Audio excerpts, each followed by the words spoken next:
ఆకాశవాణి ప్రాంతీయ వార్తలు చదువుతున్నది కనపర్తి రాణి. ముఖ్యాంశాలు: ఉమ్మడి సంప్రదాయాలు, నదులు ఆంధ్రప్రదేశ్, మహారాష్ట్ర రాష్ట్రాలను అనుసంధానించాయని Andhra Pradesh governor justice S Abdul Nazeer పేర్కొన్నారు. ఆంధ్రప్రదేశ్ ముఖ్యమంత్రి నారా చంద్రబాబు నాయుడు శ్రీ పొట్టి శ్రీరాములు నెల్లూరు జిల్లాలో నిర్వహించే మత్స్యకారుల సేవలో ఈరోజు పాల్గొంటారు. అధికారులు అంకితభావంతో ప్రజలకు సేవలు అందించాలని తెలంగాణ రాష్ట్ర గవర్నర్ శివప్రతాప్ శుక్లా సూచించారు. రాష్ట్రంలోని 36 నీటిపారుదల ప్రాజెక్టులను పూర్తి చేసేందుకు కార్యాచరణ ప్రణాళిక రూపొందించామని ఆంధ్రప్రదేశ్ మంత్రి నిమ్మల రామానాయుడు తెలిపారు. వార్తల వివరాలు: ఏక్ భారత్ శ్రేష్ఠ్ భారత్ కార్యక్రమంలో భాగంగా నిర్వహిస్తున్న యువ సంఘం కార్యక్రమంలో Andhra Pradesh governor justice S Abdul Nazir నిన్న పాల్గొన్నారు. విజయవాడలోని లోక్ భవన్ దర్బార్ హాల్లో మహారాష్ట్రకు చెందిన విద్యార్థులతో ఆయన సమావేశమయ్యారు.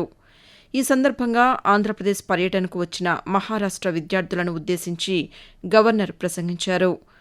ఆంధ్రప్రదేశ్, మహారాష్ట్ర రాష్ట్రాలకు శతాబ్దాల చారిత్రక అనుబంధం ఉందని ఆయన పేర్కొన్నారు. ఉమ్మడి సంప్రదాయాలు, నదులు, వాణిజ్య మార్గాలు రెండు రాష్ట్రాల ప్రజలను అనుసంధానించాయని తెలిపారు. దేశంలో పెట్టుబడి గమ్యస్థానాల్లో ఆంధ్రప్రదేశ్ ఒకటిగా నిలుస్తోందని గవర్నర్ ఈ సందర్భంగా పేర్కొంటూ, Ek Bharat Shresth Bharat program pairs every state and union territory with another and seeks to nurture exchange of knowledge of heritage, traditions, arts and culture of different states and union territories. The pairing of Maharashtra and Andhra Pradesh for this program is profoundly meaningful. Our two states share centuries of history, a history of intellectual exchange, of the shared devotional traditions, of rivers and trade routes that connected our peoples long before modern borders were drawn.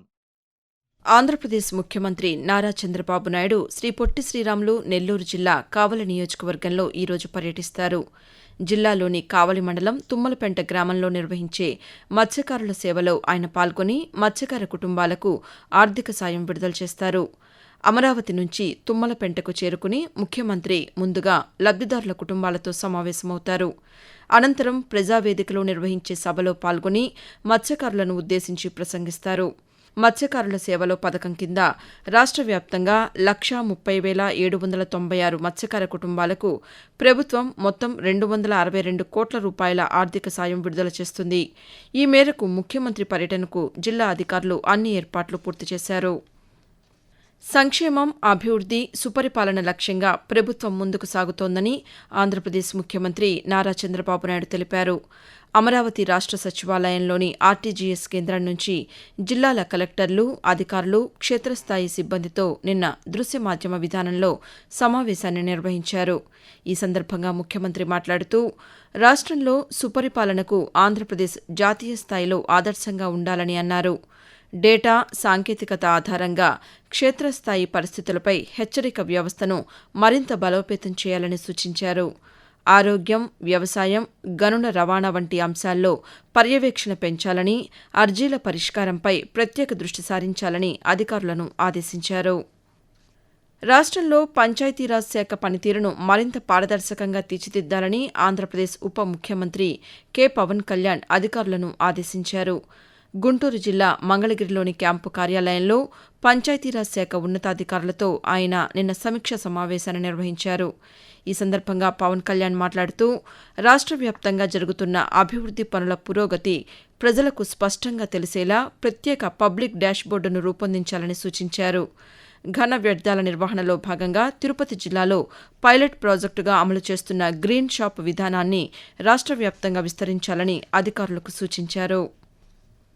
రాష్ట్రంలోని 36 నీటిపారుదల ప్రాజెక్టులను పూర్తి చేసేందుకు కార్యాచరణ ప్రణాళిక రూపొందించామని ఆంధ్రప్రదేశ్ జలవనరుల శాఖ మంత్రి నిమ్మల రామానాయుడు తెలిపారు.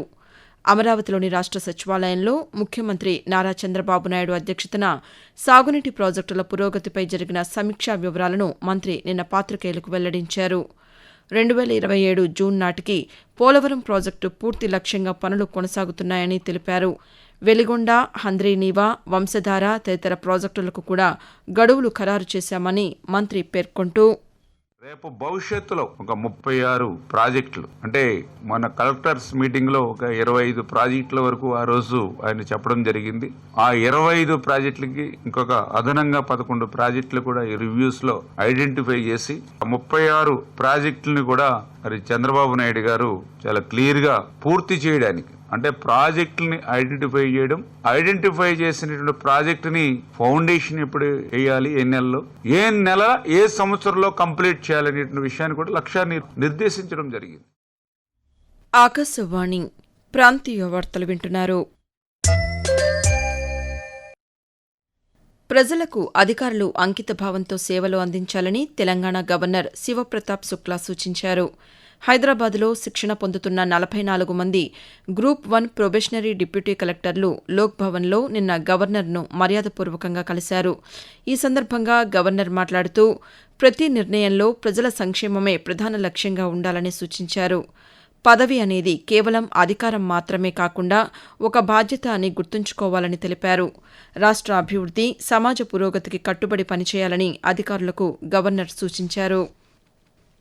ఆంధ్రప్రదేశ్లోని తిరుపతి జిల్లా శ్రీకాళహస్తిలో 2,75 లక్షల రూపాయల వ్యయంతో నిర్మించిన 2వ టౌన్ పోలీస్ స్టేషన్ నూతన భవనాన్ని హోంమంత్రి వంగలపూడి అనిత, మంత్రి అనగాని సత్యప్రసాద్తో కలిసి నిన్న ప్రారంభించారు. శ్రీకాళహస్తి ఆలయాన్ని సందర్శించే భక్తులకు పటిష్టమైన పోలీసు భద్రత కల్పిస్తున్నామని మంత్రి ఈ సందర్భంగా తెలియజేస్తూ, ఇక్కడికి వచ్చే భక్తులు కూడా ఎక్కడ కూడా ఇబ్బంది పడకుండా వాళ్ళకి అన్ని సౌకర్యాలు ఇవ్వడంతో పాటు వాళ్ళ భద్రతను కూడా ప్రత్యేకంగా దృష్టి పెట్టి ఈ రోజు పోలీస్ డిపార్ట్మెంట్ పనిచేయడం జరుగుతుంది. ఇక్కడ లోకల్లో ఉన్న సీసీటీవీ కెమెరాస్ పర్యవేక్షణ కానీ, టెంపుల్లో ఉన్న సీసీటీవీ కెమెరాల పర్యవేక్షణ కూడా ఈ రోజు పోలీస్ సిబ్బంది అంతా కూడా దగ్గరుండి చూసుకొని శివరాత్రి లాంటి పర్వదినాల టైంలో కూడా ఎక్కడ ఎటువంటి ఇబ్బంది లేకుండా చూసుకునే బాధ్యత తీసుకుంటున్నారు. దేశంలో ప్రధాన అంతర్గత భద్రతా సమస్యలైన నక్సలిజం, తీవ్రవాద రహిత సమాజాన్ని నిర్మించడమే కేంద్ర ప్రభుత్వ సంకల్పమని కేంద్ర హోంమంత్రి అమిత్ షా తెలిపారు. ఛత్తీస్గఢ్ రాష్ట్రంలోని బస్తర్ ప్రాంతం జగదల్పూర్లో నిర్వహించిన కార్యక్రమంలో వామపక్ష తీవ్రవాదంపై చేసిన పోరాటంలో విశేష సేవలు అందించిన తెలంగాణ డీజీపీ సివి ఆనంద్, మాజీ డీజీపీ రాష్ట్ర భద్రతా సలహాదారు B Shivadhar Reddy, DGP operations Anil Kumar, Malkajgiri commissioner సుమతితో పాటు పలువురు అధికారులను అమిత్ షా నిన్న సన్మానించారు. అనంతరం అమిత్ షా ప్రసంగిస్తూ నక్సలిజాన్ని అణిచివేయడంలో తెలంగాణ పోలీసులు కీలక పాత్ర పోషించారని హోంమంత్రి ప్రత్యేకంగా ప్రశంసించారు. భవిష్యత్ న్యూక్లియర్ ఆర్థిక వ్యవస్థలో ఆంధ్రప్రదేశ్ను గ్లోబల్ భాగస్వామిగా నిలబెట్టడమే రాష్ట్ర ప్రభుత్వ లక్ష్యమని ఐటీ శాఖ మంత్రి నారా లోకేష్ తెలిపారు.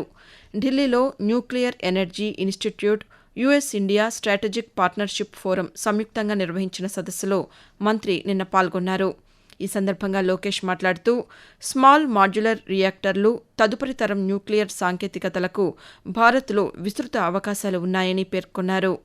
ఇంజనీరింగ్ ప్రతిభ, తయారీ సామర్థ్యం, పోర్టులు, లాజిస్టిక్స్ సదుపాయాలతో ఆంధ్రప్రదేశ్కు ప్రత్యేక అవకాశాలు ఉన్నాయని వెల్లడించారు. వాతావరణం. ఆంధ్రప్రదేశ్లో ఎండల తీవ్రత కొనసాగుతోందని రాష్ట్ర విపత్తుల నిర్వహణ సంస్థ తెలిపింది. రాయలసీమ, కోస్తా జిల్లాల్లో ఉష్ణోగ్రతలు 45 నుంచి 47 డిగ్రీల సెల్సియస్ వరకు నమోదయ్యే అవకాశం ఉందని తెలిపింది. రాష్ట్ర వ్యాప్తంగా ఈరోజు 84 మండలాల్లో తీవ్ర వడగాలులు, 245 మండలాల్లో వడగాలులు వీచే అవకాశం ఉందని పేర్కొంది. మరోవైపు తెలంగాణలోనూ రానున్న 3 రోజులు ఉష్ణోగ్రతలు మరింత పెరిగే అవకాశాలు ఉన్నాయని, వడగాలులు కూడా వీస్తాయని హైదరాబాద్ వాతావరణ కేంద్రం తెలియజేసింది.